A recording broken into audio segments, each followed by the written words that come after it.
Paz, which is an Andean city, very, very nice, surrounded by glaciers, which are melting now. In 30 more years, we are going not to have probably enough water to feed our population. 40% of the water in La Paz depends on the glaciers melting, but also the agriculture. And well, some years ago, 2 years probably, we were taking part of many delegations trying to convince the North that something was going on, that climate change was affecting us. And at that time, just a few people said, okay, it might be happening something. But now it is undeniable. It is happening all over the world, not only in the South, but also in the North. And what you have been saying about the vulnerability of the peoples, indigenous and colored people, is truth. We don't receive this bit the same as in the North, or even in my country. The elites survive in very different way the impacts of climate change. That's everywhere. And last year we began a project because I have been working a lot of time with domestic workers, and we struggled to build up some laws in order to make their labor situation inequality. And now they are very strong, they are very empowered because we have the first indigenous president in my country.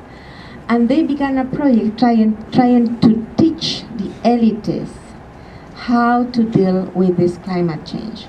And they are asking them not to work with more water, because elites are very used to waste water, to buy everything each time, and to waste a lot of things. And this is a small voice in the Bolivian society now that they are telling the elites not to waste. So what you have been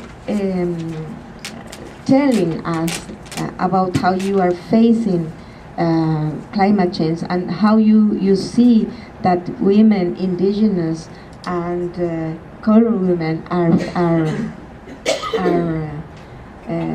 impacted by climate change, and their responses is really very, very precise. It shows the picture how it is really happening.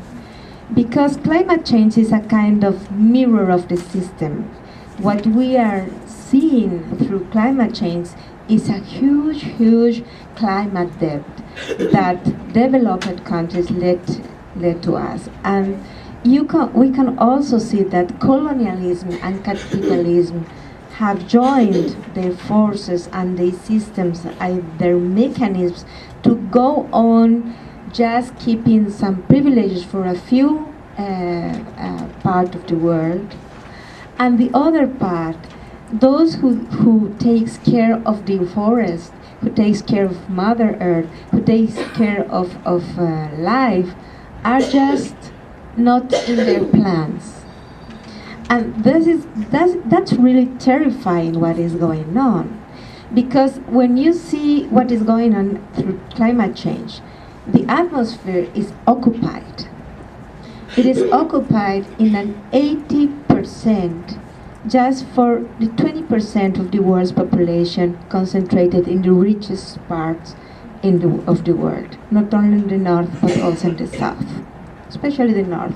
But the elites of the south also contribute to this waste and this consumption and this model of life that says that development is destruction, that welfare is paid by others, that success is discrimination, that power is humiliation.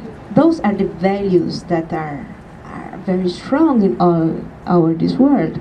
And this climate change is showing us what is really going on. And I have been following this negotiations since 2 years ago, and what you both were saying, it's the truth, because people is taking care of the world, is taking care. We are really very worried, and we believe that the United Nations is going to give us some response, some key, but sometimes